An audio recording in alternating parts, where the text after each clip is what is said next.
Good morning students. आज हम standard 9th का हिंदी में कहावतें जो व्याकरण का टॉपिक है उसके बारे में बात करेंगे। तो ये कहावतें है वो क्या है, जिस तरह से हमने मुहावरा समझे, मुहावरा किस टाइप के होते हैं, मुहावरा के बोलने के बाद उनका क्या आशय होता है, वो सब हमने पहले समझ लिया है। आज से पहले 8वीं कक्षा में भी आप मुहावरा कहावतें वो सब पढ़ के आए हैं। तो यहाँ पर इससे आगे में मुहावरा तो हो गया है, लेकिन कहावतें के बारे में आज हम जानकारी देंगे। जिस तरह से कोई लोग ऐसे हैं कि वो अपनी बातें बताना चाहते हैं तो एक ही शब्द में वो बातें आ जाती है। कुछ ऐसी घटना बनती है कि जिसके बारे में उसको विस्तृत स्वरूप में, मतलब कि उसको बता कर बहुत सारे लंबा चौड़ा करने की जरूरत नहीं है। एक ही शब्द में, एक ही वाक्य में, कहावतें में आ जाता है जो उसका अर्थ संबंध रहता है। तो हम लोग जो भी उचित स्वरूप में जो बात बताना चाहते हैं दूसरों को, वही बात एक ही लाइन में आ जाती है, एक ही वाक्य में आ जाता है। उसे कहावत जिस तरह से हम देखें कि हमारा जो जीवन है, हमारा तन मन धन जो भी है वो सब परोपकार के लिए करते हैं, और वही दुनिया है। यदि हमने यहाँ पर जन्म लिया है तो हमारा जन्म गवा दिया है, उसके बाद तो उसे हम कहते हैं कि एक ही शब्द में कि अपना पेट कुत्ता भी भर लेता है। मतलब कुत्ते को अपना पेट भरने के लिए यहाँ वहाँ भटक कर भी वो अपने पेट के हिसाब से जितना उनको जरूरत है वो अपना पेट उस हिसाब से भर लेता है। मतलब यहाँ पर जो भी आदमी है, जो भी लोग हैं, उसको कुछ ना कुछ करके अपना पेट पूरा कर लेते हैं। लेकिन हमको कैसा जीवन जीना है वो बात यहाँ पर बताई है कि वो यहाँ पर सार्थक दिया गया है। तो सार्थक मतलब यहाँ पर जो भी कहावतें हैं उसके बारे में हम उसका अर्थ देखेंगे, और उस वाक्य का जो निर्देश निकलता है वो हम देखेंगे कि कहावत में क्या कहना चाहते हैं। उसका अर्थ तो हम देखें कि लंबा चौड़ा नहीं रहता, लेकिन हम उसको विवरण करेंगे तो पता चलेगा कि ये कहावतें क्या कहना चाहते हैं। मतलब यहाँ पर हम उससे पहले इसकी व्याख्या देखें तो कहावत का संबंध किसी न किसी घटना से हुआ करते हैं। मतलब जो कुछ घटनाएं बन जाती है उसके संबंध में यहाँ कहावत आती है। तो कहावत लोग से संबंधित है, मतलब लोगों के लिए, लोगों द्वारा कहावतें बोली जाती है। दूसरा है उसकी व्याख्या हम देखें तो किसी घटना या प्रसंग का वर्णन करते समय जिस रूढ़ और मार्मिक कथन का प्रयोग किया जाता है उसे कहावत कहते हैं। विद्यार्थी मित्रों, ये कहावतें का अर्थ आप अपनी नोटबुक में लिख लेना ताकि आपको पता चले कि कहावतें क्या होती है। तो कहावत क्या है? किसी घटना, कोई भी प्रसंग ऐसा बने कि आपको उस समय ऐसा शब्द बोलने की जरूरत पड़ जाती है, वो शब्द लौकिक होते हैं, लोगों द्वारा ही वो बोला हुआ होता है, उसका वर्णन भी उसी हिसाब से करते हैं। समय और रूढ़ के हिसाब से हम देखें कि वो मार्मिक कथन होता है। वो मार्मिक कथन का हम प्रयोग जिस तरह से करते हैं उसे कहावतें कहते हैं। यहाँ पर विशेष भाव उत्पन्न करती है। कहावतें क्या करती है? तो विशेष भाव प्रकट करती है, और कभी कभी कवियों के मार्मिक सूक्तियां हैं, यह कहावत का रूप ले लेती है। कवि द्वारा जो भी सूक्तियां, पंक्तियां लिखी जाती है वो भी कहावत का भाव प्रकट कर लेती है, कहावत को का रूप ले लेती है। तो यहाँ पर हम देखें कि जो हम अपना पेट तो कुत्ता भी भर लेता है, मैंने बात बताई, उस हिसाब से हम देखें कि उपर्युक्त अनुच्छेद में अपना पेट कुत्ता भी भर लेता है कहावत है जो स्वतंत्र वाक्य है जिसका उपयोग किसी कही हुई बात से समर्थन में प्रयुक्त होता है। कविता का कोई भी अंश है, कविता की कुछ ऐसे शब्द हैं जो भी कहावत का रूप धारण कर लेती है। तो यहाँ पर किसी न किसी घटना से हुआ करते हैं जो कहावत का संबंध है वो किसी न किसी स्वरूप ले लेता है। लोग उस घटना से संबंधित कई पंक्तियां गाढ़ लिया करते हैं। जब वे प्रसंग आता है तब वे पंक्ति को दोहरा कर घटनाजित बातें की पुष्टि करते हैं। मतलब कि कहावतें ऐसी बात है, कहावतें ऐसे वाक्य है जिस तरह से जहां पर जरूरत पड़े तो लोग उसे दोहरा करते हैं। जिस तरह से हम यहाँ एक देखें कि अंत भले का भला, मतलब अच्छे काम का परिणाम अच्छा ही आता है, अंत भले का भला ही होता है। जिस तरह से स्टूडेंट्स कष्ट का सहकर ही अपनी ईमानदारी से परिश्रम करता है, इसी कारण वह आज ऊंचे पद पर पहुंच गया। इसलिए कहा कि अंत भले का भला। इस तरह से जो शब्द समय उचित प्रसंग के अनुरूप दोहराया जाता है उसे कहावतें कहते हैं।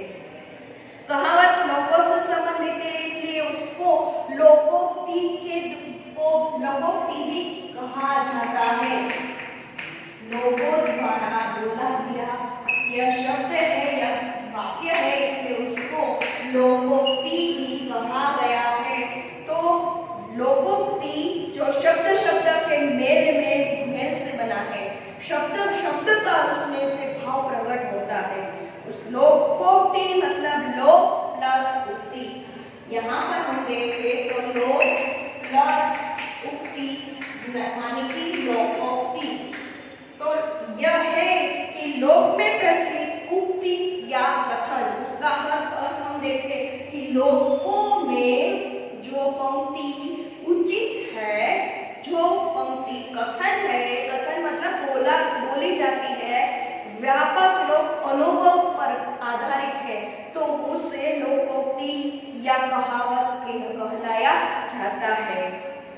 लोकोक्ति या कहावत मानव के अनुभव की सुंदर अभिव्यक्ति है। मतलब कि लोगों द्वारा जो भी लोकोक्ति या कहावतें बोली जाती है वो सुंदरता में अभिव्यक्त होती है।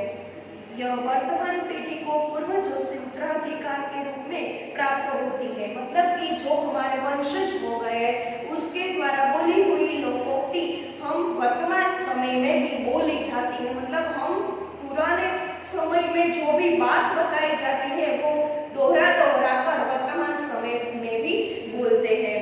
उसमें अगर गागर में सागर हम अगर देखें तो गागर में सागर मतलब तो गागर तो बहुत छोटा गला होता है, यह गागर है, उसमें सागर, तो सागर में बहुत सारा पानी भरा होता है। तो जो यहाँ पर पानी है, गागर है, वो छोटा गला है पर भी उसमें सागर जितना ज्ञान है, मतलब बहुत सारा ज्ञान है, तो उसको गागर में सागर हम बोलते हैं। यह तो बहुत उचित है। बाद में हम कहते हैं कि बिंदु में सिंधु, मतलब यह जो बिंदु है, मतलब ये सब बिंदु कहते हैं, तो उसमें सिंधु तो बहुत बड़ी नदी है, तो इसमें भी ऐसा ही मतलब पाया जाता है। इसे लोकोक्ति कहते हैं, इसे कहावतें कहते हैं। कहावतें है वो अनुभव किया जाता है और यहाँ पर अद्भुत गुण भी होता है कहावत में। इनके प्रयोग में भाषा का सौंदर्य पूर्ण स्पष्ट तथा प्रभावशाली भी होती है। जो कहावतें हैं वो सौंदर्यपूर्ण, मतलब उसका जो शब्द होता है वो मानव की सुंदरता, मतलब जिस तरह से वर्तमान पीढ़ी है वो हमारी जो पूर्वजों उत्तराधिकार पीढ़ी को याद करती है उसके रूप में प्राप्त होती है। उसमें यहाँ पर ये हम बातें दोहरा कर हमारे जो भी दूसरी पीढ़ी आने वाली है उसको भी यह बात बताते जाते हैं। तो इसे कहावत कहते हैं। हमें यहाँ पर कहावत का दूसरा शब्द लोकोक्ति और कहावत का क्या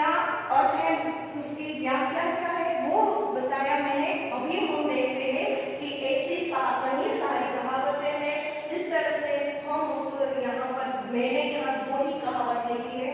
आपको अपनी पाठ्य पुस्तक में से सभी कहावतें हैं एक बार अपनी जो फेसबुक मतलब जो अपनी क्वेश्चन आंसर वाली बुक बनाई है उसमें व्याकरण का टॉपिक अलग बनाकर उसमें सभी सारे मेन जो यहाँ पर जितने व्याकरण के मुद्दे बताए हैं, लिखे हैं, समझाए हैं, उसको अलग अलग तरीके से आपको लिखना है पार्ट बनाकर। मतलब आपको यह मैं होमवर्क में दूंगी, ठीक है। तो यहाँ पर हम दो चार इस तरह से जो कहावतें हैं उसको देखें तो अंधेरी नगरी चौपट राजा, टके से भाजी टके से खाजा।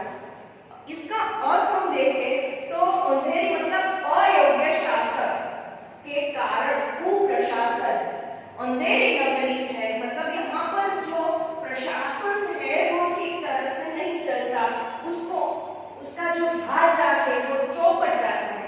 टके से भाजी और टके से खाजा मतलब वहां पर टके शेर खाजी એટલે કે यानी कि આપણે કહીએ ગુજરાતીમાં કે થોડું કમાય થોડું વાપરે જેટલું કમાય એટલું વાપરી નાખે, તો આ વસ્તુ આ શબ્દમાં કહેવામાં આવે માંગે છે।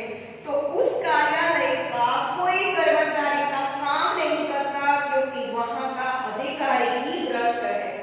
मतलब जो राजा ही भ्रष्ट हो वो प्रजा का कुछ कर नहीं सकती। मतलब यहाँ पर उसकी वो अपने जो सैनिक है मतलब वो अपने राज्य में जो भी काम करते हैं उसको कुछ कह सकते नहीं है। तो यहाँ पर इस बात का यह अर्थ होता है कि चारों तरफ अंधेरी नगरी है और चौपट राजा है, टके से भाजी टके से खाजा। उस वाली बात हम देखें तो कोई ऐसी ऑफिस ले लो, जिला पंचायत या कोई भी तालुका पंचायत जाओ, आप अपना जो ये म्युनिसिपल कॉर्पोरेशन के ऑफिस में जाओ, जहाँ पर जाएंगे वहां पर आपको ऐसे लोग ही दिखाई देंगे कि उसको कर्म करने की काम करने की कुछ भावना ही नहीं होती। तो वो लोग क्या करते हैं, वो ही भ्रष्टाचार करते हैं, वो ही अपना काम पूरी तरह से नहीं निपटाते, तो काम ही नहीं करेंगे ऐसे लोगों में वो ऑफिस का कार्य ऑफिस की दुर्दशा ही होगी। तो यहाँ पर अंधेरी नगरी मतलब वो जो यहाँ पर बताया गया है कि राजा है वही भ्रष्ट हो तो उसके कर्मचारी यानी मतलब कि उसके सेनापति भी ऐसे ही होते हैं। तो दूसरा है कि अंधी पीसे कुत्ता खाए। अंधी मतलब जिसकी आंख नहीं है, जिसका नेत्र काम नहीं करता है वो पीसे मतलब जब हम वो घंटी में दाना पीसने की बात है तो अंधी है वो पीसेगी तो कहाँ दाना जाएगा, क्या दाना पीस रही है, कैसे पीसा जाएगा, वो भी उसको तो कुछ पता नहीं चलेगा। तो अंधी पीसे कुत्ता खाए मतलब जो काम करता है वो तो अपना काम इसी तरह से करते ही रहते हैं लेकिन दूसरा का नाम रोशन होता है। काम कोई और करे और रोशन नाम किसी का बोले, तो यहाँ पर यह बात बताई है कि काम करे कोई और फल खाए और मतलब आप में से अगर देखें तो काम आपकी मैं अगर यहाँ दीपावली के बाद जो सेशन हमारी जो स्कूल स्टार्ट हो जाएगी तब मैं सबकी जो नोट चेक करूंगी तब पता चल जाएगा किसको काम करना नहीं है और किसने काम किया है, तब पता चलेगा। और काम किसी ने किया है तो अपनी नोट दे देना प्लीज, मुझे ये बाकी है, ये करना बाकी है, वो सब बातें बाद में आएगी। इससे बेहतर है कि आप अपना काम है वो जो भी समय काम पूर्ण करना है उस समय काम खत्म कर दो, उसी में ही भलाई है। तो कहने का मतलब है कि अंधी पीसे कुत्ता खाए उसका मीनिंग यह है कि काम और करे और फल दूसरा और खाए, उसको कुछ काम नहीं करना है, फल खाता है वो आदमी ऐसे ही अपना नाम रोशन करने में बड़ी बड़ी बातें बनाकर अपनी बातें मीठी बातें से अपने नाम कमा लेते हैं और काम करने वाली व्यक्ति है वो ऐसे ही काम करती जाती है।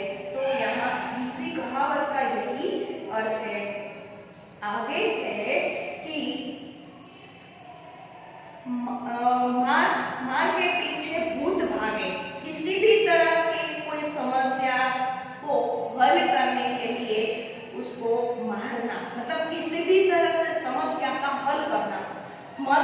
भूत भगाने के लिए हम उसको मारते मतलब किसी के देह में अगर कोई और देह आ गया तो उसको हम मारते हैं, तो मारने से वो देह भाग जाएगा। यह बात तो ठीक नहीं है। जब समस्या हद से बढ़ जाती है तो समस्या का निवारण करने के लिए, उपाय के लिए बजाय कठिन या शिक्षात्मक रवैया अपनाना, इसे कहते हैं मार के पीछे भूत भागे। आगे है गुण। आंख का अंधा नाम नयन से, गुणों के विरुद्ध नाम होना, गुणों के विरुद्ध नाम होना। वाक्य है, उसका अर्थ है, उसका नाम तो है वीर सिंह। वीर सिंह मगर वह रात में चूहे से डर गया। मतलब नाम कुछ और है और उसका अर्थ कुछ और ही निकलता है।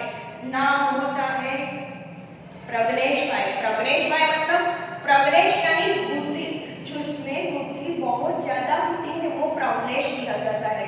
लेकिन अगर उसको दिया है कि इतना काम करो, यहाँ से एक पेपर उठा के नीचे सर को दे देना, तो वो ये पेपर उठा के जाता है, 2-3 जगह वो नीचे गिराता है, 2-3 पेपर वो ऐसे वैसे करके सीढ़ियाँ से नीचे उतर तक, जब सर तक पहुँचते हैं ना, तब तक तो इतना गड़बड़ किया होता है। तो कहने का मतलब है कि नाम कुछ और है और उसका अर्थ भी कुछ और है। तो यह है कि आंख का अंधा नाम नयन से। और ऐसे भी लोग होते हैं ना, नयन भाई, तो नयन उसका आंख तो इतनी कमियां है आंख में ही, उसका आंख तो कुछ ऐसे काम करती नहीं है। आगे है, एक तो करेला ऊपर से नीम चढ़ा। करेला का टेस्ट कैसा है? करेला कड़वा होता है। तो एक दोष के साथ दूसरा दोष भी लग जाना, इसे कहते हैं एक तो करेला और दूसरा नीम चढ़ाना। उसके ऊपर नीम मतलब नीम આપણે લીમડાની ઝાડ કહીએ તો લીમડા એક તો કારેલાનો કડવો ટેસ્ટ તો ઓલરેડી હોય, એમાં લીમડાનો કડવા લીમડાનો ટેસ્ટ પણ ઉમેરવામાં આવે, તો એવી રીતે અહીંયા પણ એનો अर्थ થાય। तो कहते हैं कि वह शराबी तो था ही, जुआ भी खेलने लगा, इसे कहते हैं एक तो करेला ऊपर से नीम चढ़ा। तो स्टूडेंट्स, आपको सभी ये कहावतें हैं वो अच्छे राइटिंग से आपको लिखना है। जब भी मैं होमवर्क में देती हूँ तब लिखना है।